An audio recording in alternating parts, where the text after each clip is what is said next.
Hello. Today I'm going to talk to you about how the new tax rules apply to the rental income from your buy-to-let property. This is something I did touch on in a previous video recently where all the tax changes that took part. So if you want to take a look at that as well. But briefly from the 6th of April 2020, that's now, 4 major changes. First of all, relating to taxation of rental income. Second, capital gains tax calculation for properties you previously lived in, also known as consumer buy-to-let. Then a change to lettings relief on property you have lived in. And then finally, a payment on how you pay capital gains tax on properties sold.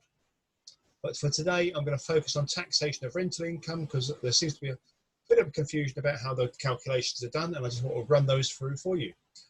So let's look at how it was. The rental income, in this case, we're going to assume you're a basic rate taxpayer. There is no change, and I'm going to tell you that now. There won't be any changes if you're a basic rate taxpayer. The calculation is different, the outcome's the same, and many people are getting confused by that. This mainly affects higher rate taxpayers earning over £50,000 per annum in the 2020-21 tax year. Obviously, that will change in future. So it was nice and simple. How it was, assuming you receive rental of £10,000 per annum and have a mortgage cost of £5,000, you get £5,000 profit. So if you're on a salary of £40,000, you'd be a basic rate taxpayer, obviously, with £5,000 profit. Tax due on rental of £5,000 at 20% is £1,000. If you're on a salary of £45,000, with the £5,000 profit, you would still be only earning £50,000. So you're still a basic rate taxpayer.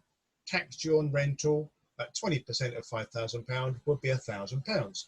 And if you're already earning £50,000 before your rental income, then you'd be a higher rate taxpayer for your £5,000 of profit. So the tax due on that will be £2,000, which is 40% of £5,000. That's how it used to be. Very nice and simple. Everybody understood it. So what's changed? First of all, you must add all of your rental income to your other earnings, not the profit, the whole rental. So the £10,000 in this case, not £5,000 profit. So assuming you receive rental of £10,000 and have mortgage cost of £5,000, the profit's ignored for this purpose. So salary, £40,000 plus £10,000 rental gives you a £50,000 income. So that's £50,000 right on the border of high rate tax, but you are a basic rate taxpayer. The tax due on rental, therefore, because we're not taking the profit, we're taking the whole rental, is £2,000. You've got £10,000 at 20%. So that's quite an increase. However, we do allow tax relief on the mortgage at 20%. So £5,000 mortgage at 20% is £1,000. So you've got a tax relief of £1,000. Take that away from the £2,000 that's due. Your actual tax payable on rental is £1,000, which is exactly the same as it would have been last year.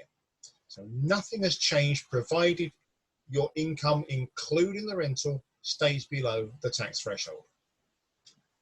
So let's have a look at where the scenario changes. Salary £45,000 and £10,000 rental means you have £55,000 of income. That's put you £5,000 over the threshold. So now you're a basic and a higher rate taxpayer. £5,000 of your money is now in a high rate tax band. So the tax due on rental is now different. It's now £3,000. That's £5,000 at 20%, because you still have that in your basic rate tax band, and £5,000 at 40%.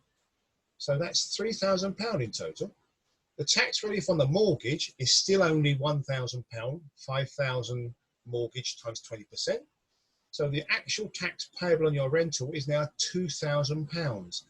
So that's an increase in tax for you of £1,000. Quite a jump. It's double. Let's have a look at the last case scenario, who was already a higher rate taxpayer. Now, the salary of £50,000 plus £10,000 rental means £60,000 income. Already a high rate taxpayer, so it doesn't change that. Tax due on rental, therefore, is 40% of £10,000, so it's £4,000. The tax relief on the mortgage is still only £1,000, that's £5,000 at 20%. So your actual tax payable on the rental is £3,000. That's an increase of £2,000 on your normal tax bill. That's a significant difference. Most people don't realise it's making that kind of difference. In fact, in many cases, it's meaning the difference between a profit and an actual loss after taxation. All depends on your other allowances and things. But in real terms, you have to be very conscious of the taxation of your buy-to-let rental income now. It's not calculated the same, and therefore it will cost you more unless you remain a basic rate taxpayer. As an aside, the additional costs which used to be allowed, you were able to offset just say 10% and say that was it. Now you cannot offset any costs for maintenance and repairs unless you can physically prove that they were paid for. So by receipts. So if you spend £500 on a new boiler, then you have to put in a receipt for £500 as an allowance. If you haven't got a receipt, you can't claim the allowance. It's not a fixed amount. It's not a wear and tear type thing as most people used to use it. It's only based on actual receipts.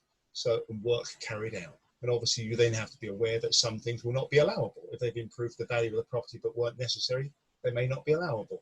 If they, as a byproduct was increasing the value, then that's probably not the same. But if it's been done for that purpose, it's probably not going to help. So I would recommend that anybody who hasn't done so already talks to their accountant, talks this through with them, make sure that they are being taxed correctly, and look for any other options to reduce your taxation legally. Your accountant is always very good at that. And if you're in the market for buy-to-let mortgages, etc., to reduce your costs, obviously it's a good time to review those. Market rates are very low. Give me a call. I'm happy to do that for you. If you run a portfolio, we could probably save you quite a lot of money over a period of time. And obviously, depending on how you're structured, whether you're a buy-to-let or landlord, or whether you are a limited company running property, there are obviously you need to speak to an advisor that understands that setup. So I'm here. For me, that's it today. So thanks very much, and I look forward to speaking to you again.